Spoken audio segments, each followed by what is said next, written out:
Hello and welcome to the GK academy channel. আমার নাম সর্বজিৎ। আধুনিক ভারতের ইতিহাসের 15 নম্বর ক্লাসে আজকের টপিক হচ্ছে কিছু গভর্নর জেনারেল সম্পর্কে আমরা আলোচনা করব।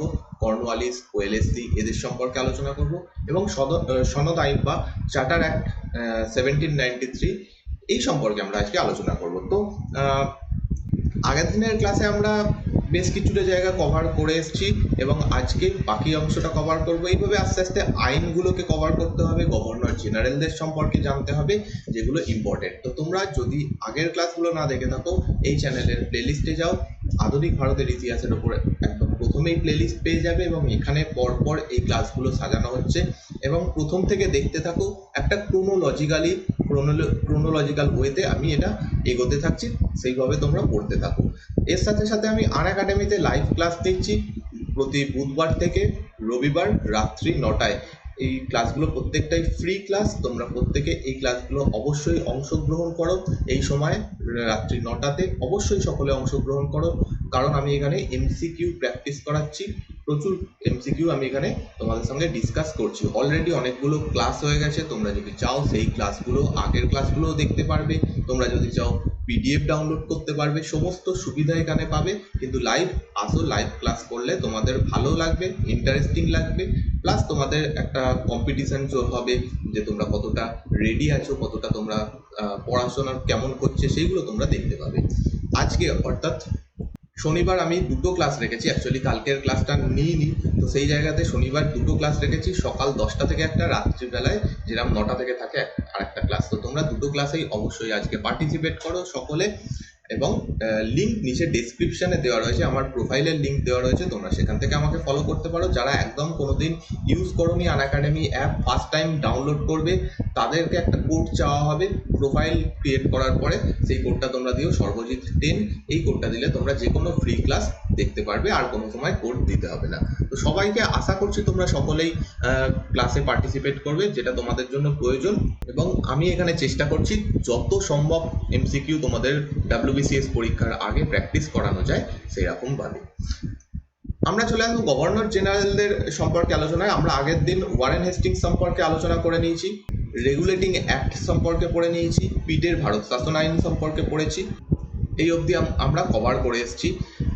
তোমাদের আবার বলছি যে তোমরা প্রথম থেকে, যারা ফার্স্ট টাইম ক্লাস দেখছো, প্রথম থেকে দেখো, কারণ অনেক লিঙ্ক থাকবে প্রত্যেকটা ক্লাসের মধ্যে, আলাদা আলাদা টপিকগুলো। যেমন এই ক্লাসেও তোমরা দেখতে পাবে অনেকগুলো লিঙ্ক থাকবে, সেই জিনিসগুলো না জানলে আজকের ক্লাসটা বুঝতে একটু অসুবিধে হতে পারে, বা আজকের ক্লাসে কি কেন হচ্ছে ব্যাপারটা সেটা একটু অসুবিধে হতে পারে। সেই জন্য বলছি আগের ক্লাসগুলো অবশ্যই দেখে নেবে। তো আমরা আজকে পড়বো কর্নওয়ালিস সম্পর্কে। এখানে যে লিস্টটা রয়েছে যারা বাংলার গভর্নর জেনারেল হয়েছিলেন তাদের নাম: গভর্নর জেনারেল অফ বেঙ্গল অর্থাৎ ওয়ারেন হেস্টিংসের পর হন কর্নওয়ালিস, তারপর হন জন সোর, তারপর ওয়েলেসলি, তারপর জর্জ বার্লো, তারপর লর্ড মিন্টো প্রথম। এই লর্ড মিন্টো প্রথম হচ্ছে, এরপরে আরো একজন লর্ড মিন্টো আসবেন যখন মর্লে মিন্টো রিফর্ম হবে, সেটা নয়, ইনি হচ্ছেন লর্ড মিন্টো প্রথম। আর লর্ড হেস্টিং, তারপর লর্ড আর্মহাস্ট। তো আমরা আজকে কভার করব কর্নওয়ালিস সম্পর্কে, জন সোর সম্পর্কে, ওয়েলেসলি সম্পর্কে এবং জর্জ বার্লো সম্পর্কে। টাইমটা তোমরা পাশে দেখতে পাচ্ছ, কোন টাইমে এরা গভর্নর জেনারেল ছিলেন বাংলার। নেক্সট আমরা যার সম্পর্কে প্রথমে পড়ব তিনি হচ্ছেন লর্ড কর্নওয়ালিস, যিনি 1786 থেকে 1793 অব্দি বাংলার গভর্নর জেনারেল ছিলেন। ফার্স্ট অফ অল ইনি একজন খুব সম্ভ্রান্ত ঘর থেকে ছিলেন, ইংল্যান্ডের খুব সম্ভ্রান্ত পরিবার থেকে এসেছিলেন এবং সেই সময় ইংল্যান্ডের একটা নীতি ছিল, রুল ছিল, যে যারা খুব সম্ভ্রান্ত বড় ঘর থেকে আসতো তাদের পরিবারের একজন পুরুষকে অন্তত ব্রিটিশ সেনাবাহিনীকে পাঠানো হতো। তো লর্ড কর্নওয়ালিসের সেই সংখ্যাটা আছে, কর্নওয়ালিসকে ব্রিটিশ সেনাবাহিনীতে পাঠানো হয় এবং ইনি একজন খুব যোগ্য সেনা প্রধান ছিলেন। ব্রিটিশদের অনেক যুদ্ধে তিনি জয়লাভ করিয়েছিলেন। ইভেন আমেরিকার যে স্বাধীনতার যুদ্ধ চলেছিল সেখানে তিনি নেতৃত্ব দেন, যদিও এখানে ব্রিটিশরা হেরে যায়।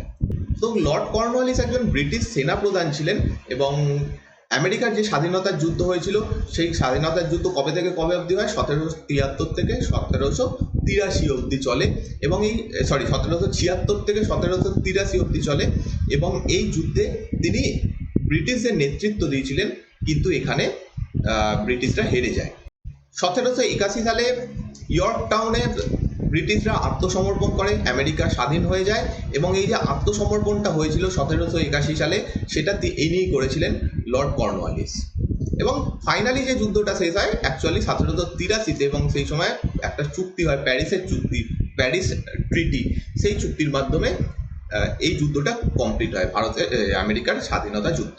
তো এখান থেকে একটা কোশ্চেন করা হয় যে কোন গভর্নর জেনারেল ভারতে মানে বাংলার গভর্নর জেনারেল হওয়ার আগে তিনি আমেরিকার যুদ্ধে অংশগ্রহণ করেছিলেন, তার নাম হচ্ছে কর্নওয়ালিস। তো এইটা তোমাদের মনে রাখতে হবে। আর অন্য কোনো এক সময় আমি আমেরিকার স্বাধীনতা যুদ্ধ সম্পর্কে আলোচনা করব। আমি ইভেন আলোচনা একবার করেছি আমেরিকার স্বাধীনতা যুদ্ধ সম্পর্কে, তোমরা আমার প্লেলিস্টে গিয়ে দেখতে পারো।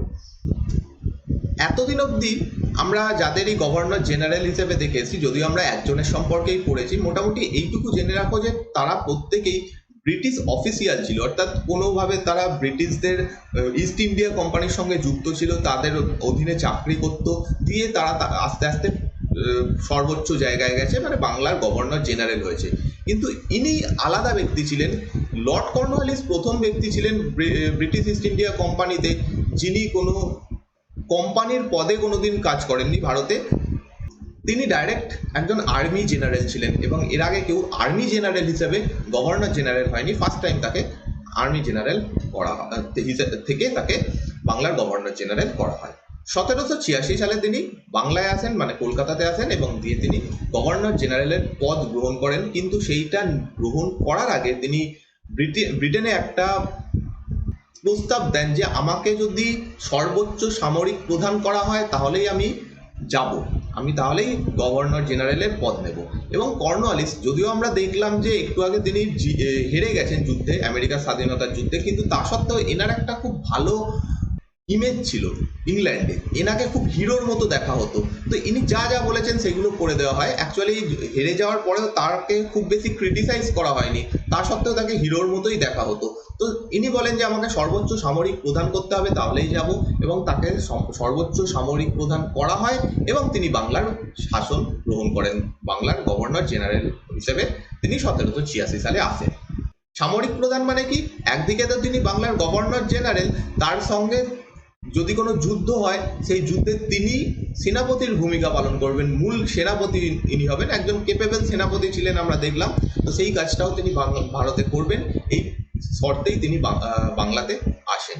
12 সেপ্টেম্বর 1786 সালে তিনি কলকাতাতে এসে দায়িত্ব গ্রহণ করেন, এবং এই সময় থেকে তিনি বাংলার গভর্নর জেনারেল হয়ে যান। এবং এনার সব থেকে বড় যে কাজটা সেটা হচ্ছে বাংলায় চিরস্থায়ী বন্দোবস্ত শুরু করা 1793-তে। একদম যেতে যেতে তার যাওয়ার সময় তিনি এই কাজটা করে যান। 1793-তে বাংলায় চিরস্থায়ী বন্দোবস্ত বা পার্মানেন্ট সেটেলমেন্ট চালু করে যান। এইটা সম্পর্কে আমি এখানে ডিটেলসে আলোচনা করছি না, কারণ এই জিনিসটা সম্পর্কে চিরস্থায়ী বন্দোবস্ত, তার সঙ্গে রায়তওয়ারি ব্যবস্থা, মহলওয়ারি ব্যবস্থা, যে ভূমি রাজস্ব ব্যবস্থাগুলো রয়েছে সেগুলো সম্পর্কে আমি আলাদা করে আলোচনা করব, আলাদা একটা ভিডিও করব। তো তখন সেটা লিঙ্ক হয়ে যাবে, তোমরা এখান থেকে মনে রাখবে, এখান থেকে লিঙ্ক হবে ব্যাপারটা। সেই জন্য আমি বলি আগের ভিডিওগুলো অবশ্যই দেখে আসতে। চিরস্থায়ী বন্দোবস্ত ইনি চালু করেন। নেক্সট, তিনি বাংলাতে প্রচুর সংস্কার করেন, এই জন্যই তিনি খুব গুরুত্বপূর্ণ। এবং ইনি এতগুলো সংস্কার করেন যে সব কিছু একসাথে নিয়ে কর্নওয়ালিস কোড বলা হয়। কর্নওয়ালিস কোড মানে কর্নওয়ালিসের আইন, কর্নওয়ালিসের নিয়ম। তিনি প্রচুর আইন সংস্কার করেন। সেই সংস্কারগুলো একটু একটু করে আমাদের জানতে হবে। যেমন প্রথম হচ্ছে পরিষেবা সংস্কার বা সার্ভিস রিফর্ম। সার্ভিস বলতে কোম্পানিতে যারা কাজ করছে, কোম্পানির যারা কর্মচারী, তাদের ক্ষেত্রে তিনি সংস্কার আনেন। এবং প্রথম যেটা তোমাদের একদম স্টার মার্ক দিয়ে মনে রাখতে হবে, তাকে বলা হয় ভারতের সিভিল সার্ভিসের জনক।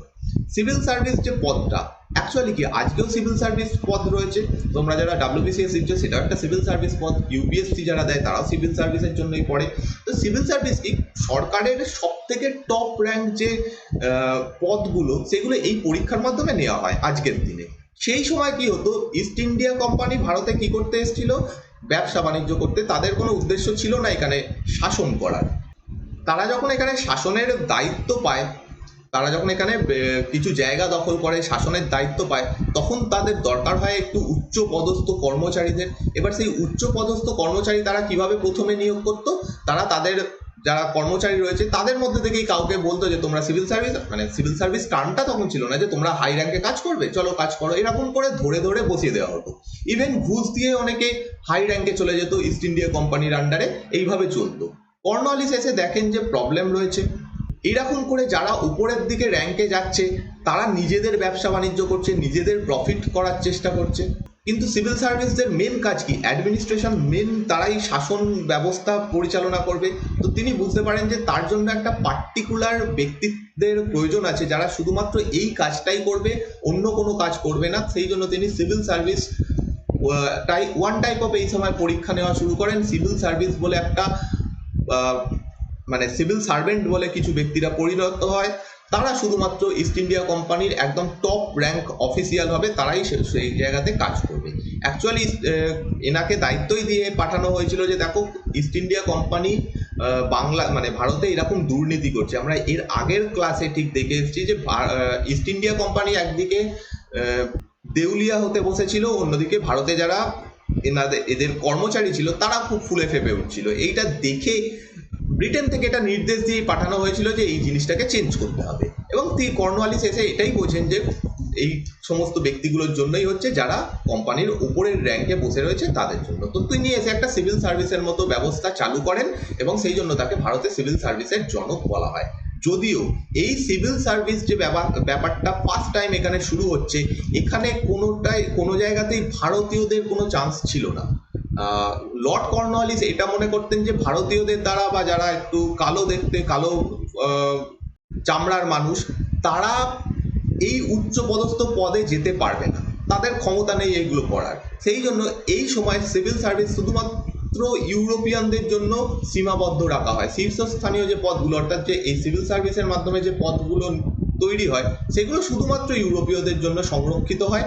ইভেন কিছু ভারতীয় এই সময় খুব উঁচু পদে চলেও গেছিল, তাদেরকে নামিয়ে দেওয়া হয় এবং তাদের ভারতীয়দের জন্য বলা হয় যে তোমাদের জন্য শুধুমাত্র নিম্ন স্তরের পোস্টগুলো থাকবে, যেমন পিওন হতে পারো, কেরানি হতে পারো, ক্লার্ক হতে পারো, ঠিক আছে, কিন্তু উপরের র্যাঙ্কে তোমরা কোনোদিনই যেতে পারবে না।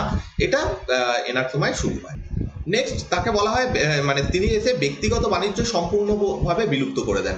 অলরেডি এটা বন্ধ হয়ে গেছিল, আমরা আগের ক্লাসে দেখে এসেছি যে ব্যক্তিগত বাণিজ্য বন্ধ করার জন্য ব্রিটিশ ইস্ট ইন্ডিয়া কোম্পানি অনেক রকম চেষ্টা করে, সেটা হয়েও ছিল, কিন্তু তা সত্ত্বেও এই সময়তে ব্যক্তিগত বাণিজ্য চলছিল। কোম্পানির যারা কর্মচারী তারা বাণিজ্য করছিল, কিভাবে ঘুষ দিয়ে ব্যবসা বাণিজ্য করছিল ইত্যাদি করছিল।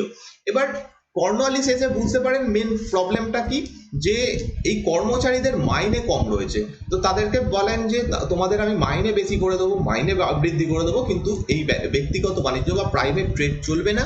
তো এখান থেকে সম্পূর্ণভাবে স্ট্রিক্টলি এই প্রাইভেট ট্রেড বা ব্যক্তিগত বাণিজ্য বন্ধ করে দেওয়া হয়। ইভেন যারা ব্যক্তিগত বাণিজ্যে যুক্ত ছিল, মানে যে সমস্ত কর্মচারীরা, তাদেরকে আইনের আওতাধীন করা হয়, তাদেরকে শাস্তির ব্যবস্থা করা হয়। তো এরকম স্ট্রিক্ট আইন তিনি শুরু করে দেন।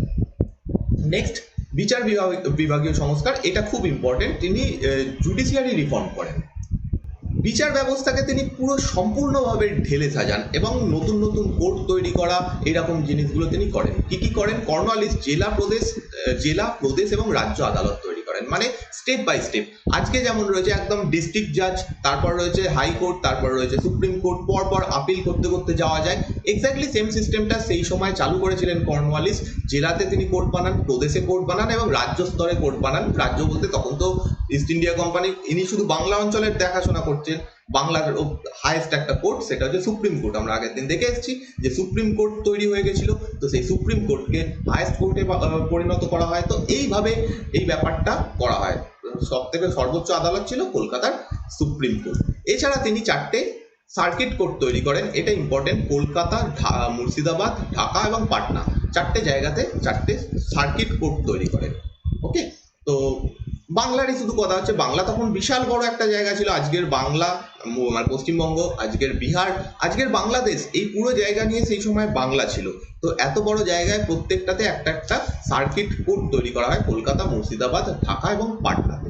দেওয়ানি এবং ফৌজদারি মামলার জন্য পৃথক আদালত ব্যবস্থা বা পৃথক আদালত গঠন করা হয়, এটাও তিনি করেন। অর্থাৎ বলতে পারো ইংরেজিতে হচ্ছে সিভিল মামলার জন্য আর ক্রিমিনাল মামলার জন্য দুটো আলাদা কোর্ট গঠন করা হয়। নেক্সট, সদর দিওয়ানি আদালত এবং সদর নিজামতি আদালত এই দুটোই কলকাতাতে স্থানান্তরিত করা হয়, তখন কারণ কলকাতা হচ্ছে তখন রাজধানী, অলরেডি রাজধানী স্থানান্তরিত হয়ে গেছে কলকাতাতে। তো কলকাতায় রাজধানী মানে কলকাতাতে এই দুটো আদালত, সদর দিওয়ানি আদালত এবং সদর নিজামতি আদালত ট্রান্সফার করা হয়। এবং সদর যে দিওয়ানি আদালত সেখানে সদর যে নিজামতি আদালত সেখানে প্রধান কাজী এবং প্রধান মুফতিকে নিয়োগ করা হয়। নিয়োগ বলতে এরা কিন্তু বিচার করতে পারতো না। কাজী কারা? কাজী হচ্ছে যারা ইসলাম ধর্মে বিচারের কাজ করে, ইসলাম ধর্ম অনুযায়ী। আর মুফতি হচ্ছে হিন্দু ধর্ম অনুযায়ী যারা বিচারের কাজ করে। এদের দুজনকে নিয়ে এসে রাখা হয় নিজামতি আদালতে জাস্ট অ্যাডভাইস নেওয়ার জন্য। আগেই বললাম যে কর্নওয়ালিস মনে করতেন যে এই সমস্ত জিনিসগুলো বিচার বিভাগ বা শাসন এইগুলো ভারতীয়রা করতে পারবে না, সব ব্রিটিশরাই করবে। অ্যাকচুয়ালি সেটা তিনি প্রত্যেকটা স্তরে প্রয়োগ করেছিলেন। এখানেও মেন যে জাজ ছিল তারা ব্রিটিশ ছিল, ইউরোপীয় ছিল। প্রধান কাজী এবং মুফতিকে এখানে রাখা হয় কারণ যারা ইউরোপীয় জাজ ছিল তাদেরকে পরামর্শ দেওয়ার জন্য এদেরকে নিয়ে এসে রাখা হয়। জেলা জাজ পদ তৈরি করা হয় 1793-তে, যেতে যেতে এটাও তিনি করে যান। আর বাণিজ্যিক, বিচার এবং রাজস্ব কর্মকর্তাদের মধ্যে ক্ষমতা সম্পূর্ণভাবে বিচ্ছিন্ন করেন। যদিও এই পয়েন্টটা আগে যাবে, এইখানে যাবে না, তাও এটা মনে রাখো যে বাণিজ্যিক, বিচার এবং রাজস্ব কর্মকর্তাদের মধ্যে তিনি ক্ষমতা সম্পূর্ণভাবে আলাদা করে দেন। অর্থাৎ যারা, যে সমস্ত কর্মচারীরা বাণিজ্যিক কাজের সঙ্গে যুক্ত তারা শুধু বাণিজ্যিক কাজই করবে, অন্য কিছু করবে না। আগে কি হতো, যারা রাজস্ব বিভাগ, রাজস্ব মানে কি ট্যাক্স আদায় করা, তো যারা ট্যাক্স নিত তারা যদি দেখতো কোনো প্রবলেম হচ্ছে তারাই বিচার করতে বসে যেত। সেই জিনিসটা এখানে সম্পূর্ণভাবে বন্ধ করে দেওয়া হয় এবং বলা হয় যে যাদের কাজ যেটা তারা সেটাই করবে, অন্য কোনো কাজ তারা করতে পারবে না। তো এখানে একটা তোমরা টেবিল দেখতে পাচ্ছ, মানে ফ্লো চার্ট, যার মাধ্যমে এটা বোঝানো হয়েছে যে সেই সময় বিচার ব্যবস্থা কেমন ছিল কর্নওয়ালিসের আন্ডারে। একদম নিচে ছিল হচ্ছে মুফতি কোর্ট, বাংলাতে তোমরা লিখে নিতে পারো, এখানে বাংলাতে লেখা হয়নি। মুফতি কোর্ট, মুফতি কোর্টের অফিসার যারা ছিল তারা ইন্ডিয়ান ছিল, একমাত্র এখানেই ভারতীয়রা ছিল, বাকি সমস্ত জায়গাতেই ব্রিটিশদের বা ইউরোপীয়দের নিযুক্ত করা হয়, এখানে কোথাও ভারতীয়রা ছিল না, একমাত্র মুফতি কোর্টে ভারতীয়দের নিয়োগ করা হতো। এটা একদম নিচের কোর্ট। এখানে মামলা করা হলো ফার্স্ট, যদি এখানে মামলায় খুশি না হও তাহলে ডিস্ট্রিক্ট কোর্টে যাও, ডিস্ট্রিক্ট কোর্টে না গেলে, যদি খুশি না হও সার্কিট কোর্টে যাও, সার্কিট কোর্টে না গেলে খুশি হলে সদর দিওয়ানি এবং সদর নিজামতি আদালতে যাও। সদর দিওয়ানি বা নিজামতি আদালতের মামলার বিচারেও যদি তুমি খুশি না হও তাহলে সুপ্রিম কোর্টে চলে যাও, সেটা হচ্ছে বাংলাতে সব থেকে বড় কোর্ট। এবং সুপ্রিম কোর্টেও যদি তুমি তোমার যা বিচার দেওয়া হয়েছে তাতে যদি খুশি না হতে পারো তাহলে একদম সোজা ইংল্যান্ডে চলে যাও। ইংল্যান্ডের রাজা থাকতো তখন, রাজা বা রানী, তার আন্ডারে একটা বিচার ব্যবস্থা চলতো, তাকে গিয়েও তোমরা কি করতে পারবে, তোমাদের বিচার তোমরা নিতে পারো। তো এইরকম স্টেপ বাই স্টেপ এই সময় বিচার ব্যবস্থাকে বানানো হয়। মুফতি কোর্ট, যেখানে দেখলাম আমরা যে ভারতীয় অফিসাররা প্রধান ছিল, তারপরে সেকেন্ড হাইয়েস্ট হচ্ছে ডিস্ট্রিক্ট কোর্ট, যেখানে থাকতে হচ্ছে ডিস্ট্রিক্ট জাজ, এই পদটা তিনি তৈরি করেন, আমরা একটু আগে দেখলাম।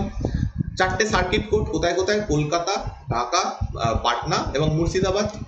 নেক্সট হচ্ছে সদর দিওয়ানি এবং সদর নিজামতি আদালত। এখানে আমরা দেখলাম যে নিজামতি আদালতে ওই কাজী মুফতিদের বসানো হয়, কিন্তু মেন যারা অফিসার ছিল তারা সবাই ব্রিটিশ ছিল। তারপর আছে সুপ্রিম কোর্ট, চিফ জাস্টিস হচ্ছেন প্রধান, আমরা একজন চিফ জাস্টিসের নাম আগের ক্লাসে দেখে এসেছি, এলিজা ইম্পে, সেরকম করে চিফ জাস্টিস এখানে নিযুক্ত করা হয় এবং এগেন তিনি একজন ব্রিটিশ বা ইউরোপীয় অফিসার ছিলেন। এবং তার উপরে হচ্ছে, আর ভারতে নয়, সোজা ইংল্যান্ডে যেতে হবে, কিং ইন কাউন্সিল।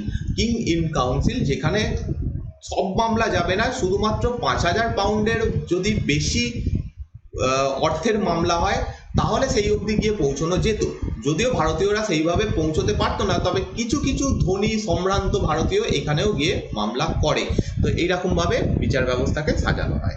নেক্সট হচ্ছে পুলিশ রিফর্ম, এটাও তিনি করেন 1791-তে তিনি পুলিশ রিফর্ম করেন। এই ইয়ারটা ইম্পর্টেন্ট, মনে রাখবে, 1791 সালে পুলিশ রিফর্ম বা পুলিশ ব্যবস্থা সংস্কার করেন। এখানে কি, ভারতে এতদিন অবধি কোনো পুলিশ ব্যবস্থা ছিল না। পুলিশ ব্যবস্থা ছিল না বলা ভুল, যখন মোগলরা শাসন করতো তখন মোগলদের আন্ডারে একটা পুলিশ ব্যবস্থা ছিল, কিন্তু যখন মোগলদের পতন হয় তখন সেই পুলিশ ব্যবস্থারও পতন হয়ে যায়। তারপরে যখন বাংলাতে দ্বৈত শাসন ব্যবস্থা বা ডুয়েল গভর্নমেন্ট শুরু হয় তখন একটা পুলিশ ব্যবস্থার মতো ব্যবস্থা শুরু হয়, কিন্তু সেটা প্রপার পুলিশ ব্যবস্থা ছিল না। অ্যাকচুয়াল যে পুলিশ ব্যবস্থা সেটা কর্নওয়ালিসের সময় শুরু হয় এবং এটা হয় কবে 1791 সালে। যখন দ্বৈত শাসন ব্যবস্থা চলছিল তখন এই পুলিশ ব্যবস্থাটা ছিল জমিদারদের হাতে। জমিদাররা নিজেদের সুবিধার জন্য কিছু পুলিশরা মানে পুলিশ ব্যবস্থা চালু করেছিল, মানে তার যতটুকু জমিদারি সেইখানে একটা পুলিশ, কয়েকজন পুলিশকে রাখা হতো, তারা আইন শৃঙ্খলা দেখতো। কর্নওয়ালিস এসে সেটা পুরোপুরি বন্ধ করে দেন। তিনি জমিদারদের থেকে সমস্ত দায়িত্ব, এই পুলিশের দায়িত্ব নিয়ে কোথায় দিয়ে দেন? জেলা সুপারের হাতে দিয়ে দেন। জেলা সুপার বলতে ডিস্ট্রিক্ট সুপারিনটেন্ডেন্ট অফ পুলিশ, এরকম একটা পদ তৈরি করা হয়। ডিস্ট্রিক্ট সুপারিনটেন্ডেন্ট অফ পুলিশ বা জেলা পুলিশ সুপার এনার হাতে দিয়ে দেওয়া হয়। তিনি প্রত্যেকটা জায়গাতে একটা একটা থানা তৈরি করেন, ছোট ছোট, আজকে যেমন থানা সিস্টেম, থানা, তার মধ্যে কয়েকজন পুলিশ অফিসার, সেরকম ব্যবস্থা তৈরি করেন। এবং থানাতে যিনি প্রধান তাকে বলা হতো দারোগা। আজও এই টার্মটা চলে আসছে, দারোগা সিস্টেম। তো দারোগা অ্যাকচুয়ালি সেই সময়কার টার্ম, তখন যিনি প্রধান হতেন তাকে দারোগা বলা হতো। এবং এই ছোট ছোট যে থানাগুলো প্রত্যেকটা জেলাতে তৈরি করা হতো, এবং এই থানার যিনি প্রধান, দারোগা, এই দুটো পদ, মানে এই দারোগা যে পদটা সেটা তো ভারতীয় কর্মকর্তারা হতো, এবং থানার যারা পুলিশ হতো তারাও ভারতীয় হতো। অর্থাৎ একদম নিচের যে লেভেলটা সেখানে ভারতীয়রা থাকতো, কিন্তু তার উপরের যে পদগুলো সব জায়গা থেকে ভারতীয়দের সরিয়ে দেওয়া হয়। তো দারোগা পদটা কাদের তৈরি করেন এবং থানা প্রতিষ্ঠা করেন। নেক্সট হচ্ছে এই প্রত্যেকটা জেলার দারোগাদের একসাথে পুলিশ সুপারের অধীনে রাখা হয়। অর্থাৎ বিভিন্ন জেলাতে একটা একটা করে থানা রয়েছে, তাতে দারোগা রয়েছে, এরা প্রত্যেকে পুলিশ সুপারের অধীন বা এসপি, সুপারিনটেন্ডেন্ট অফ পুলিশ, এনার অধীনে থাকবে। তো এই পুলিশ সুপারের কথাই বলা হচ্ছে যে জমিদারদের হাত থেকে নিয়ে পুলিশ সুপারের হাতে সমস্ত দায়িত্ব দেওয়া হয়। নেক্সট হচ্ছে এনার সময় একটা যুদ্ধ হয়, সেটা হচ্ছে তৃতীয় অ্যাংলো মহীশূর যুদ্ধ 1790 থেকে 1792, এবং শ্রীরঙ্গপট্টনমের সন্ধি হয় 1792-তে। আমরা এইটা সম্পর্কে ডিটেলসে আলোচনা করেছি এর আগে, তো সেই জন্য এটা সম্পর্কে আর আলোচনা এখানে করব না। একটা খুব important, very very important point, এটা তোমরা স্টার মার্ক দিয়ে রাখবে, সেটা হচ্ছে জোনাথন ডানকান এই সময় বেনারসে সংস্কৃত কলেজ প্রতিষ্ঠা করেন। 1791 সালে এটা প্রতিষ্ঠা হয়। ইনি হচ্ছেন জোনাথন ডানকান, এবং এর কাজ কি? ভারতের যে সংস্কৃত লিটারেচার রয়েছে, সংস্কৃত সাহিত্য রয়েছে, সেগুলোকে ব্রিটিশদের জন্য সহজ করা, তারা যাতে পড়তে পারে এখানে, সেই চেষ্টা করা। এর আগে আমরা দেখেছি যে কলকাতা মাদ্রাসা তৈরি হয়েছে। কলকাতা মাদ্রাসা কোথায় তৈরি হয়েছে, কার আন্ডারে, কোন সময় তৈরি হয়েছে, তোমরা কমেন্ট করে আমাকে জানাবে, কারণ আমি এটা সম্পর্কে অলরেডি পড়ে এসেছি। নেক্সট আমরা যার সম্পর্কে পড়বো তিনি হচ্ছেন লর্ড জন সোর। ইনি 1793 থেকে 1798 সালে 1798 অবধি তিনি বাংলার গভর্নর জেনারেল থাকেন, এবং এনার সময়তেই ফার্স্ট চার্টার অ্যাক্ট বা প্রথম সনদ আইন 1793 সালে পাস করা হয়। ওকে, দেখো আগের জন যাচ্ছেন 1793-তে, ইনি আসছেনও 1793-তে। আগের জন মানে কর্নওয়ালিসের সময় নয়, জন সোরের সময় প্রথম চার্টার অ্যাক্ট পাস করা হয়। এটা ইম্পর্টেন্ট, মনে রাখবে। আর চার্টার অ্যাক্ট সম্পর্কে আমরা একটু পরেই পড়ব। নেক্সট হচ্ছে অহস্তক্ষেপ নীতি তিনি গ্রহণ করেন, বা পলিসি অফ নন ইন্টারভেনশন, অর্থাৎ ভারতীয়দের নিজস্ব ব্যাপারের মধ্যে তিনি অংশগ্রহণ করবেন না, এরকম নীতি গ্রহণ করেন। তোমরা যুদ্ধ করছো কি, শান্তি স্থাপন করছো, চুক্তি করছো, এটা আমরা দেখতে যাব না, তোমরা কি করছো, এই নীতি তিনি গ্রহণ করেন। তো এই সময় একটা যুদ্ধ হয় ইম্পর্টেন্ট, এটা খারদার যুদ্ধ। খারদার যুদ্ধ হয় 1795 সালে। কাদের মধ্যে হচ্ছে? নিজাম এবং মারাঠাদের মধ্যে। এরকম টাইপের কোশ্চেন তোমরা হামেশাই দেখতে পাবে, যে এরকম একটু অন্যান্য মানে অড নামের যুদ্ধ তুলে দিয়ে বলা হয় যে কাদের মধ্যে এই লড়াইটা হয়েছিল। এই যুদ্ধটা হয় নিজাম, হায়দ্রাবাদের নিজাম এবং মারাঠাদের মধ্যে। এবং নিজামদের কথা মনে আছে, নিজামদের সঙ্গে ব্রিটিশদের চুক্তি হয়েছিল যে যদি কেউ আমাদের আক্রমণ করে, নিজামকে যদি কেউ আক্রমণ করে, তাহলে ব্রিটিশ ইস্ট ইন্ডিয়া কোম্পানি তাকে সাহায্য করবে। কোন সময় হয়েছিল? কর্ণাটকের যুদ্ধের সময় হয়েছিল। তো এই সময় আক্রমণ হয় 1795-তে, কিন্তু জন সোর যে নীতি নিয়েছিলেন যে অহস্তক্ষেপ নীতি, আমি কোনো ব্যাপারে অংশগ্রহণ করব না, সেই জন্য তিনি এখানে নিজামকে সাহায্য করেন না। ওকে, আর ইনি অ্যাকচুয়ালি পপুলার ছিলেন ব্রিটিশ ইস্ট ইন্ডিয়া কোম্পানির মধ্যে বা এই সময়, তার কারণ চিরস্থায়ী যে বন্দোবস্ত, অ্যাকচুয়ালি এটা কর্নওয়ালিসের সময় চালু হয়, তার সাথে সাথে এনার নামও করতে হবে স্যার জন সোর, কারণ ইনিও এটাতে অনেক বুদ্ধি দিয়েছিলেন, এই চিরস্থায়ী বন্দোবস্তের পরিকল্পনা করেছিলেন। শুধুমাত্র কর্নওয়ালিসের নাম বললে হবে না, এই জন সোরো এর মধ্যে ছিলেন এবং সেই জন্য তিনি একটু পপুলারই ছিলেন ব্রিটিশ ইস্ট ইন্ডিয়া কোম্পানির মধ্যে। এবং তারপরে যখন কর্নওয়ালিস যান সেই পপুলারিটির কারণেই তাকে বাংলার গভর্নর জেনারেল বানিয়ে দেওয়া হয়। Next, Richard Wellesley, very very famous, খুব বিখ্যাত একজন ব্যক্তি। ইনি রিচার্ড ওয়েলেসলি বা লর্ড ওয়েলেসলি নামে ইনি পরিচিত। 1798 থেকে 1805 এই সময়টাতে তিনি গভর্নর জেনারেল থাকে। কবে থেকে? 1798 থেকে 1805। এনার সম্পর্কে একটু ডিটেলসে বা একটু ভালোভাবে জানতে হবে প্রথম জিনিস, কারণ এনার সব থেকে যেটা ইম্পর্টেন্ট কাজ সেটা হচ্ছে অধীনতামূলক মিত্রতা নীতি। এটাই তিনি চালু করেছিলেন। আমরা অধীনতামূলক মিত্রতা নীতি সম্পর্কে আগে পড়ে এসেছি, সেটা সম্পর্কে ডিটেলসে যাব না, কিন্তু এসব ছাড়াও তিনি অনেকগুলো কাজ করেন। প্রথম কথা, তিনি নিজেকে বেঙ্গল টাইগার বলতেন। নিজেকে বেঙ্গল টাইগার, বাংলার বাঘ লিখে দিও না, নিজের এটা একটা উপাধি, তাই জন্য কোটেশনের মধ্যে রাখতে হবে। বেঙ্গল টাইগার তিনি নিজেকে বলতেন। এবং তার সর্বশ্রেষ্ঠ কীর্তি বলা যেতে পারে, মানে সর্বশ্রেষ্ঠ যে নীতি তিনি নিয়ে আসেন সেটা হচ্ছে অধীনতামূলক মিত্রতা নীতি বা সাবসিডিয়ারি অ্যালায়েন্স। এই নীতি সম্পর্কে আমরা পড়েছিলাম যে কি ব্যাপারটা বলা হয়েছিল, যে ভারতীয় শাসকদের সুরক্ষার ব্যবস্থা করা হবে, তোমরা নির্দিষ্ট টাকা দাও, তার বদলে একটা সেনাবাহিনী আমরা তোমাদের রাজ্যে রেখে দেবো, যদি তোমাদের কেউ অ্যাটাক করে তাহলে সেই সেনাবাহিনী তোমাদেরকে রক্ষা করবে। কিন্তু তার সঙ্গে সঙ্গে এই যে সমস্ত রাজ্যগুলো এই অধীনতামূলক মিত্রতা নীতি গ্রহণ করে তারা প্রত্যেকেই মোটামুটি তাদের স্বাধীনতা হারিয়ে ফেলে এবং তারা ব্রিটিশ পরাধীন বা ব্রিটিশদের আন্ডারে চলে আসে। এবং এই অধীনতামূলক মিত্রতা নীতির মাধ্যমে লর্ড ওয়েলেসলি একটা বিশাল বড় টেরিটরি তৈরি করতে পারেন। এই পুরো অংশটা, যে জায়গাগুলো পিঙ্ক কালার দেওয়া রয়েছে, যে জায়গাটা, সেই প্রত্যেকটা জায়গা তিনি ব্রিটিশ টেরিটরির মধ্যে আনতে সক্ষম হন। ঠিক আছে, এবং বাকি যে অংশগুলো তোমরা দেখছো এইখানে, এই সমস্ত জায়গা অ্যাকচুয়ালি কি ছিল? মারাঠাদের অধীনে ছিল। মারাঠাদের তিনি এই চুক্তি স্বাক্ষর করতে বাধ্য করেন। তো প্রায় বিশাল বড় একটা জায়গা তিনি নিজের আওতায়, মানে ব্রিটিশ ইস্ট ইন্ডিয়া কোম্পানির আন্ডারে নিয়ে চলে আসেন উইদাউট কোনো যুদ্ধ ছাড়াই। এটা সম্পর্কে আমরা ডিটেলসে আলোচনা করেছি, সেখানে একটু দেখে নিও। এটা যারা দেখছো রেগুলার তারা অবশ্যই জানবে। এবং এটার সময় দুটো যুদ্ধ হয়, একটা হচ্ছে চতুর্থ ইঙ্গো মহীশূর যুদ্ধ। 1799 সালে এই যুদ্ধটা হয় এবং এই যুদ্ধের মাধ্যমে টিপু সুলতানের পতন হয়, টিপু সুলতান মারা যান। আমরা এই যুদ্ধটা সম্পর্কেও জেনে এসেছি ডিটেলসে, চতুর্থ ইঙ্গো মহীশূর যুদ্ধ। এখানে একটা ব্যাপার হয়েছিল, এই জিনিসটা দরকার রয়েছে আমাদের একটু জানা আজকের ক্লাসের জন্য, মানে এরপরেই তোমরা জানতে পারবে কেন। যে 1798 সালে নেপোলিয়ান ইনি মিশরে আক্রমণ করেন এবং মিশর জায়গাটা তিনি দখল করে নেন। সেই সময় নেপোলিয়ানের সঙ্গে মহীশূরের যিনি শাসক ছিলেন সেই সময় টিপু সুলতান, তাদের মধ্যে চিঠি লেখালেখি হতো। ওকে, আর মহীশূরের মানে টিপু সুলতান এই নেপোলিয়ানকে আহ্বান জানিয়েছিলেন যে আপনি আসুন, এতে ব্রিটিশদের এখান থেকে সরিয়ে দিন, ভারত থেকে ব্রিটিশদেরকে সরিয়ে দিন। টিপুকে নেপোলিয়ান চিঠি পর্যন্ত লিখেছিলেন, যেটা ঐতিহাসিকরা বলেন যে টিপুকে একটা চিঠি লেখা হয় এবং তিনি বলেন যে এইদিকের যে কাজটা মিশর ভিশর সমস্ত দখল হয়ে গেলে আমি ভারতের আক্রমণ করব এবং ভারতে ব্রিটিশদের সঙ্গে লড়াই করব। এই জিনিসটা ব্রিটিশদের মধ্যে একটা ভয়ের সৃষ্টি করে এবং তার ফলেই তারা চতুর্থ ইঙ্গো মহীশূর যুদ্ধে অংশগ্রহণ করে।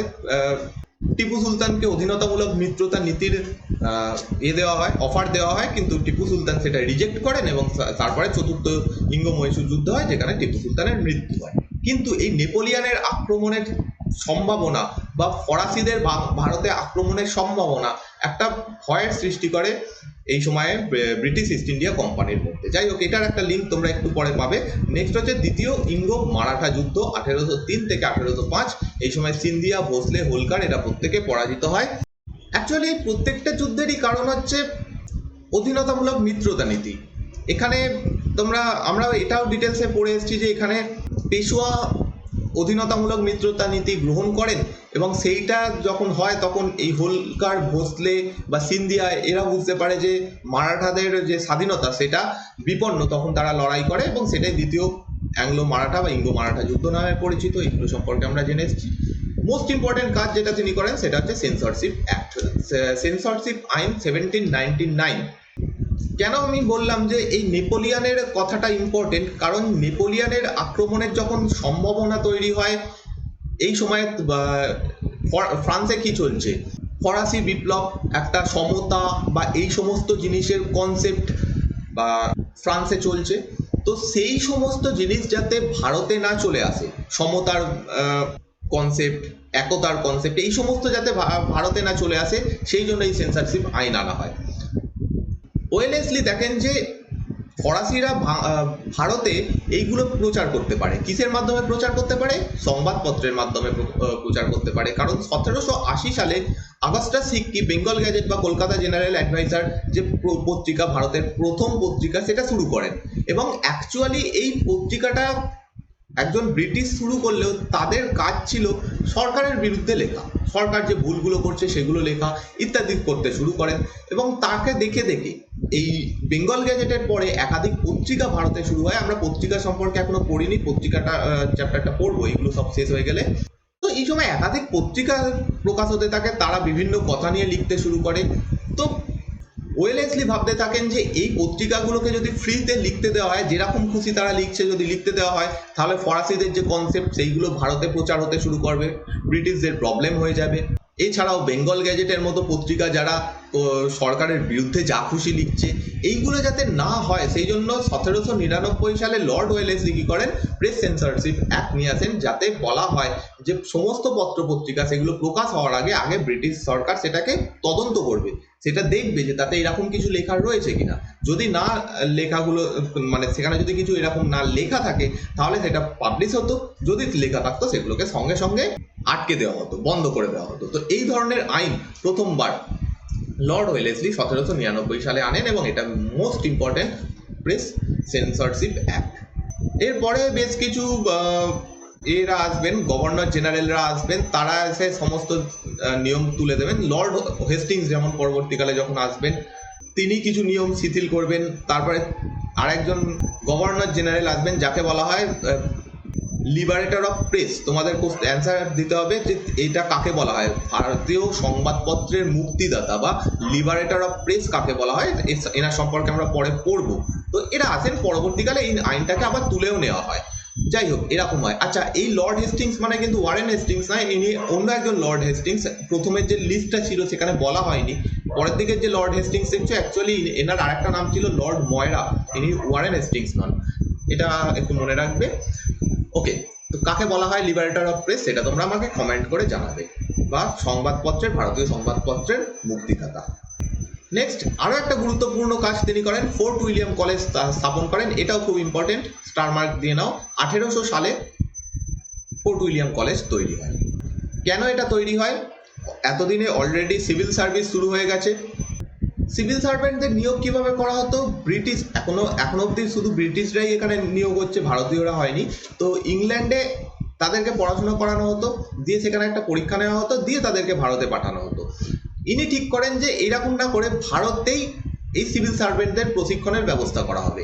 তো সেই কারণে ভারত স্থানীয়ভাবে মানে ভারতেই যাতে তাদেরকে প্রশিক্ষণ দেওয়া যেতে পারে, সেই জন্য এটা তৈরি করা হয় ফোর্ট উইলিয়াম কলেজ 1800 সালে। ফোর্ট উইলিয়াম যে দুর্গ ছিল তার মধ্যেই প্রথমে এই কলেজটা তৈরি হয়, কিন্তু অ্যাকচুয়ালি এনার যে উদ্দেশ্যটা ছিল লর্ড ওয়েলেসলির, সেটা সফল হয়নি। ফোর্ট উইলিয়াম কলেজ স্থাপন তো হয়, কাজও শুরু হয়, কিন্তু আস্তে আস্তে একে এই ফোর্ট উইলিয়াম কলেজকে বন্ধ করে দেওয়ার চেষ্টা হয়। এখানে গ্র্যান্ট দেওয়া বন্ধ হয়ে যেতে থাকে ইংল্যান্ড থেকে। তার কারণ ইংল্যান্ড থেকে যারা ইংল্যান্ডে বসে রয়েছে কোম্পানির প্রধান, তারা ভাবতে থাকে যদি এরা ভারতে গিয়ে শিক্ষা নেয় তাহলে ভারতীয় হয়ে যাওয়ার একটা সম্ভাবনা রয়েছে, ভারতীয় রীতিনীতি, ভারতীয় যে কালচার, এই সমস্ত তারা বেশি শিখে যাবে, সেটা শেখার দরকার নেই, এদেরকে বেশি ইউরোপীয় রাখতে হবে। তো সেই জন্য ইস্ট ইন্ডিয়া কোম্পানি কলেজ তৈরি করা হয় হেলবেরিতে। হেলবেরি অবস্থিত ইংল্যান্ডে 1807-এ। ঠিক 7 বছর পরে হেলবেরিতে একটা কলেজ তৈরি হয়ে যায়, এবং এই পৃথক কলেজে, এই কলেজেই যারা সিভিল সার্ভেন্ট তাদেরকে প্রশিক্ষণ দেওয়ার কাজ শুরু হয়। তো ফোর্ট উইলিয়াম কলেজ অ্যাকচুয়ালি যে উদ্দেশ্য নিয়ে তৈরি হয় সেটা তা সফল হয় না, কিন্তু লর্ড ওয়েলেসলির এরকম একটা বড় প্ল্যান ছিল। আর তার সাথে সাথে এখানে এই ফোর্ট উইলিয়াম কলেজে আরো একটা কাজ হতো, সেটা হচ্ছে সংস্কৃত, আরবি, ফার্সি, বাংলা, হিন্দি যে সমস্ত গ্রন্থগুলো ভারতে রয়েছে সেই সমস্ত গ্রন্থগুলোকে অনুবাদ করা, ইংরাজিতে অনুবাদ করা। কারণ তোমরা যখন ভারতের চাকরির জন্য আসছো, ভারতের গ্রন্থ বা ভারতের সংস্কৃতি, ভারতের এই সমস্ত পুরনো জিনিসগুলো জানতে হবে, তো সেইগুলোকে ইংরাজিতে অনুবাদ করার ব্যবস্থা তিনি করেছিলেন। এইখান থেকেই ফোর্ট উইলিয়াম কলেজেই সেটা হতো। তো এই কাজটার একটা ভূমিকা ছিল। অনেক বই অনুবাদ করা হয়, কিন্তু অ্যাকচুয়ালি যে কলেজটার কাজ সেটা কোনোদিনই হয়ে ওঠেনি। তো পরে 1807-এ একটা নতুন কলেজই তৈরি হয়ে যায় ইংল্যান্ডে। আচ্ছা, তাঞ্জোর এবং কর্ণাটক অঞ্চল থেকে মাদ্রাজ অঞ্চলটা কেটে নিয়ে মাদ্রাজ প্রেসিডেন্সি গঠন করা হয় 1801 সালে। এটা ইম্পর্টেন্ট, মাদ্রাজ প্রেসিডেন্সি যে ব্যাপারটা, মাদ্রাজ প্রেসিডেন্সি বলে আলাদা যে জায়গা, সেটা 1801 সালে গঠন করা হয়।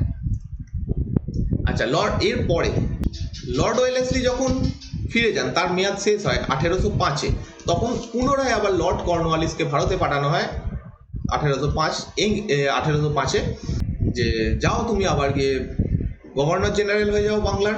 কিন্তু এখানে এসে লর্ড কর্নওয়ালিস মারা যান, সেকেন্ড মেয়াদে আসেন, তবে তাড়াতাড়ি মারা যান, খুবই তাড়াতাড়ি, 2-3 মাস এখানে থাকেন, দিয়ে মারা যান। কোথায় মারা যান? বারাণসীর গাজীপুর অঞ্চলে তিনি মারা যান, জ্বর হয় তার, মারা যান, এবং সেখানে তাকে সমাধিস্থ করা হয়, কবর দেওয়া হয়। এইটা হচ্ছে আজকে এখনো রয়েছে, তোমরা গেলে দেখতে পাবে, বারাণসীতে, গাজীপুর জেলাতে এটার অবস্থিত। এটা হচ্ছে কর্নওয়ালিসের কবর। ওকে, 1805-এর 5ই অক্টোবর তিনি মারা যান। এরপরে যিনি গভর্নর জেনারেল হন তার নাম স্যার জর্জ বার্লো। 1805 থেকে 1807 অব্দি তিনি গভর্নর জেনারেল অফ বেঙ্গল, বাংলার গভর্নর জেনারেল থাকেন। একজনকে গভর্নর জেনারেল হিসেবে পাঠানো হয়েছিল, কিন্তু তিনি মারা যান। তখন ব্রিটিশ ইস্ট ইন্ডিয়া কোম্পানি ঠিক করে যে একজনকে অ্যাক্টিং গভর্নর জেনারেল বানানো হবে, বা ভারপ্রাপ্ত গভর্নর জেনারেল বানানো হবে, যতদিন না পর্যন্ত পরবর্তী প্রপার যিনি গভর্নর জেনারেল ভারতে আসেন ততদিন অবধি। তো সেই জন্য স্যার জর্জ বার্লোকে বানানো হয় গভর্নর জেনারেল। এবং এনার সময় একটাই ঘটনা ইম্পর্টেন্ট, সেটা হচ্ছে 1806 সালের ভেলোরের মিউটিনি বা ভেলোর বিদ্রোহ, যেটাকে বলা হয় সিপাহী বিদ্রোহ বা মহাবিদ্রোহের প্রথম বিদ্রোহ। 1806 সালে এটা ভেলোরে হয়। আমরা দেখে এসেছি এই মহাবিদ্রোহ সম্পর্কে, সেখানে একদম প্রথমেই দেখেছিলাম যে 1806 সালে এটা হয়।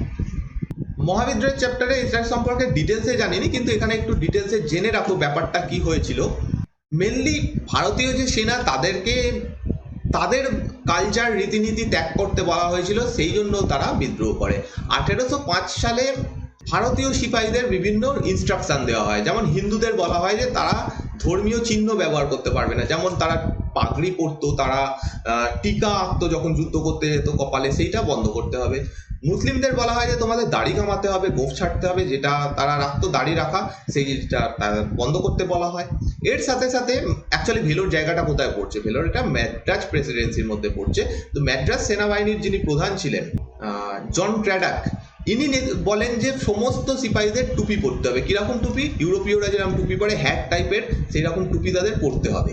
এবার এই সমস্ত যখন আস্তে আস্তে করা হচ্ছে, এখানকার যারা সেনাবাহিনী ছিল, ভারতীয় সেনাবাহিনী, তারা দেখে যে আমাদের ধর্মীয় জিনিসের উপর আঘাত আনা হচ্ছে। তারা ভয় পেয়ে যায় যে আমাদের হয়তো খ্রিস্টান বানানোর একটা চক্রান্ত চলছে আস্তে আস্তে এইভাবে, সেই জন্য জিনিসগুলো করা হচ্ছে। তখন তারা এরকম করে যে বিদ্রোহ করে। তার আগে একটা ঘটনা ঘটে।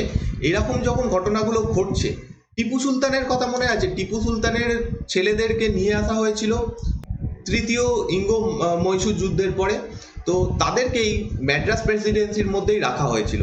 টিপু সুলতানের ছেলেরা এখন এতদিনে বড় হয়ে গেছে, তারা এই সিপাহীদের আরো উৎসাহিত করে যে হ্যাঁ দেখো, তোমাদের ধর্ম পরিবর্তন করার চেষ্টা চলছে। তো এই সমস্ত দেখে, প্লাস টিপু সুলতানের ছেলেদের এই যে প্রচার, এই সমস্ত কিছুর কারণে সিপাহীরা বিদ্রোহ করে দেয় 1806 সালে। এবং এটাই ভেলোর মিউটিনি বা ভেলোর বিদ্রোহ নামে পরিচিত। এখানে যে মেমোরিয়ালটা দেখছো, সেটা এই বিদ্রোহটা যেটা হয় সেটার জন্য তৈরি করা হয়েছে। আজকেও এটা রয়েছে ভেলোর শহরে। এই বিদ্রোহটা বেশি দিন হয়নি, মাত্র একদিনের বিদ্রোহ ছিল, কিন্তু এই একদিনের বিদ্রোহ খুব ভায়োলেন্ট ছিল। যারা সিপাহী ছিল তারা প্রচুর ব্রিটিশকে হত্যা করে দেয় এই জাস্ট একদিনেই। তো যাই হোক, সেই মেমোরিয়ালটা এখানে তৈরি করা হয়েছে। এই ঘটনাটাই এনার জন্য ইম্পর্টেন্ট। নেক্সট হচ্ছে সনদ আইন চার্টার অ্যাক্ট 1793, এবং এটাই আমাদের আজকের লাস্ট টপিক। সনদ আইন কি? আমরা এর আগে থেকে দেখে আসছি যে রেগুলেটিং অ্যাক্টের মাধ্যমে, রেগুলেটিং আইন থেকে যখন থেকে আসে তার উদ্দেশ্য কি ছিল?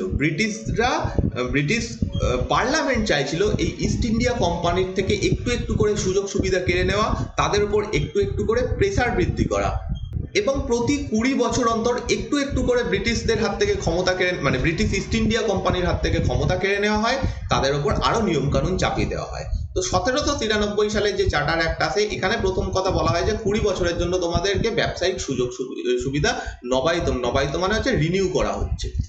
রিনিউ কি করা হচ্ছে 20 বছরের জন্য? যেটা একচেটিয়া বাণিজ্য ছিল।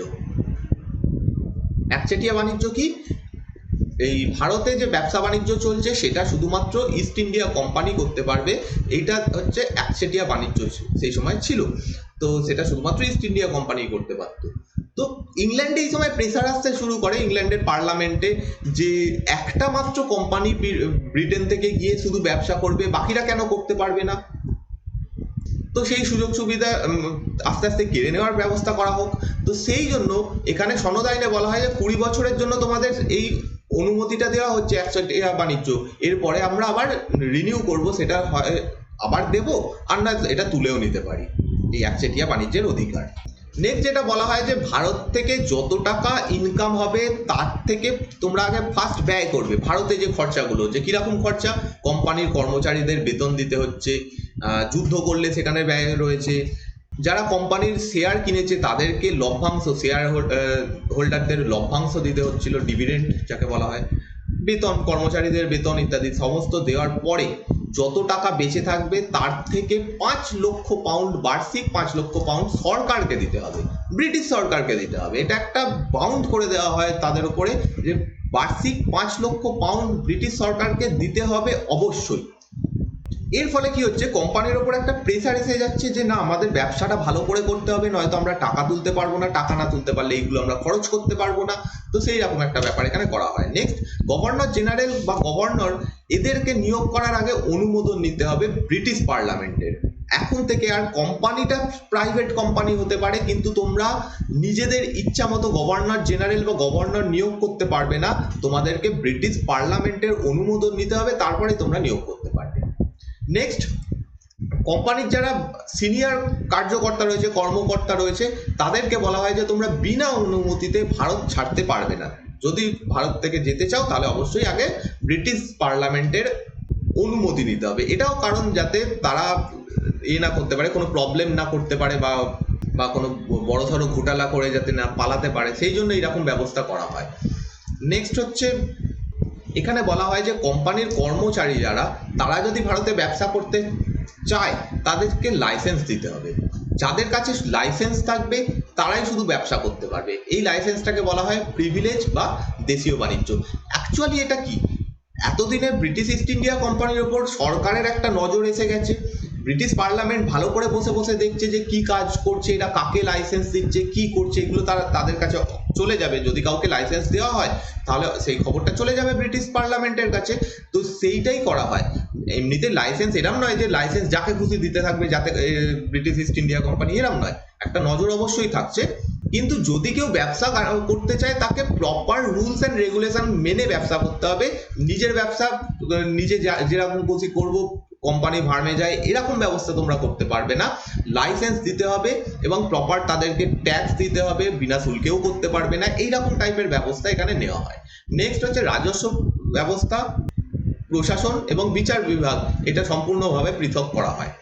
আমরা যেটা দেখলাম অলরেডি কর্নওয়ালিস করার চেষ্টা করে গেছেন, সেটাকে সরকারি সিলমোহর দেওয়া হয় এই আইনের মাধ্যমে। প্রত্যেকটা ব্যাপারকে আলাদা করে দেওয়া হয় একে অপরের থেকে। নেক্সট হচ্ছে বোর্ড অফ কন্ট্রোলকে যে মাইনে দেওয়া হবে সেটা ভারতীয় রাজস্ব থেকেই আসবে। ভারতীয় রাজস্ব থেকেই বোর্ড অফ কন্ট্রোলকে মাইনে দেওয়া হবে। বোর্ড অফ কন্ট্রোল কারা, আমরা এটা সম্পর্কে পড়ে এসেছি যে ইংল্যান্ডে একটা দল তৈরি হয়, একটা গ্রুপ তৈরি হয় বোর্ড অফ কন্ট্রোল, যারা ইংল্যান্ডে বসে ভারতের ইস্ট ইন্ডিয়া কোম্পানির যিনি প্রধান অর্থাৎ গভর্নর জেনারেল, তাকে নির্দেশ দেবেন যে কিভাবে শাসন করতে হবে বা কি কি করা হবে। তো সেই বোর্ড অফ কন্ট্রোল যে বোর্ডটা, তাকে তাদের যারা মেম্বার তাদের মাইনে ভারতের রাজস্ব থেকেই দিতে হবে, এটা এখান থেকে বলা হয়। তো এইভাবে আস্তে আস্তে ইস্ট ইন্ডিয়া কোম্পানিকে আরো বাউন্ড করে দেওয়া হয়, আরো তাদের উপর বিধিনিষেধ আরোপ করা হয় এবং তাদের উপর আরো বেশি নজর দেওয়া হতে থাকে। এরপরের যে চার্টার অ্যাক্ট দেখবো সেখানে আরো করা হবে, তারপরের চার্টার অ্যাক্টে আরো এইরকম ব্যবস্থা করা হবে, ফাইনালি গিয়ে এরকম করতে করতে দেখবো যে তাদের হাত থেকে সমস্ত ক্ষমতাই কেড়ে নেওয়া হবে, অর্থাৎ ইস্ট ইন্ডিয়া কোম্পানির শাসন ভারত থেকে বন্ধই করে দেওয়া হবে। এগুলো আমরা আস্তে আস্তে দেখতে থাকবো। এর সাথে সাথে আনএকাডেমি প্ল্যাটফর্মে তোমাদের জন্য একটা সুযোগ রয়েছে, বা তোমরা একটা ভালো ক্লাস করতে পারো যেখানে সচিন টেন্ডুলকার লাইভ থাকবেন। তোমরা অবশ্যই এই ক্লাসটাতে অংশগ্রহণ করো। কবে হবে এটা? 16ই মে 5টার সময় এই ক্লাসটা হবে। তোমরা অবশ্যই আনএকাডেমিতে এই ক্লাসটা পার্টিসিপেট করো, কারণ আমাদের প্রত্যেকেরই মোটিভেশনের দরকার লাগবে। ইভেন আমিও থাকবো, ক্লাস দেখবো। আমি মানে সচিন টেন্ডুলকারকে আমি প্রচন্ড বেশি শ্রদ্ধা করি, তাকে আমি মানে ফলো করি।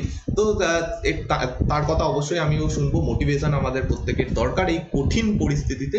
তিনি যে কথাগুলো বলবেন অবশ্যই তোমরা ফ্রিতে দেখতে পারবে আনএকাডেমি প্ল্যাটফর্মে। তোমরা অবশ্যই এখানে যে আনএকাডেমিতে এনার এই লাইভটা দেখো। আর এই পিডিএফটা তোমরা পেয়ে যাবে টেলিগ্রাম চ্যানেলে। টেলিগ্রাম চ্যানেলের লিংক নিচে ডেসক্রিপশনে দেওয়া রয়েছে, জিকে একাডেমি নাম, সেখানে তোমরা পেয়ে যাবে। এছাড়া যদি তোমাদের কোনো বক্তব্য থাকে, কোনো কোশ্চেন থাকে, তোমরা টেলিগ্রাম গ্রুপে মেসেজ করতে পারো। ফেসবুকে যদি তোমরা থাকো তাহলে ফেসবুকে আমাকে ফলো করতে পারো, এই চ্যানেলকে ফলো করতে পারো, ইনস্টাগ্রামে আমাকে ফলো করতে পারো। প্রত্যেকটা লিংক নিচে ডেসক্রিপশনে রয়েছে। তোমরা যেখানে যেখানে রয়েছো চ্যানেলকে ফলো করে নাও, সুবিধা পাবে। কারণ ফেসবুক, টেলিগ্রাম এগুলোতে আমি লিঙ্কগুলো দিয়ে দিই, কখন ক্লাস নিচ্ছি বা কোন ভিডিও আপলোড করছি, এগুলো তোমরা পেয়ে যাবে। তার সঙ্গে পিডিএফও পেয়ে যাবে। Thank you for watching this class. যদি তোমাদের ভালো লাগে ক্লাসটা অবশ্যই লাইক এবং শেয়ার করো, এবং যদি তোমরা নতুন হও চ্যানেলটা সাবস্ক্রাইব করে পাশে দেওয়া বেল আইকনটা টিপে দিও। এরকম রেগুলার ক্লাস আমি দিতে থাকি এবং তোমরা এইভাবে পেয়ে যাবে। যদি তোমরা ইউটিউবে নোটিফিকেশন অন করে নাও, বেল আইকন টিপে দাও, তাহলে তোমরা ইউটিউব থেকে নোটিফিকেশন পেয়ে যাবে। Thank you for watching this class. দেখা হচ্ছে নেক্সট দিনের ক্লাসে।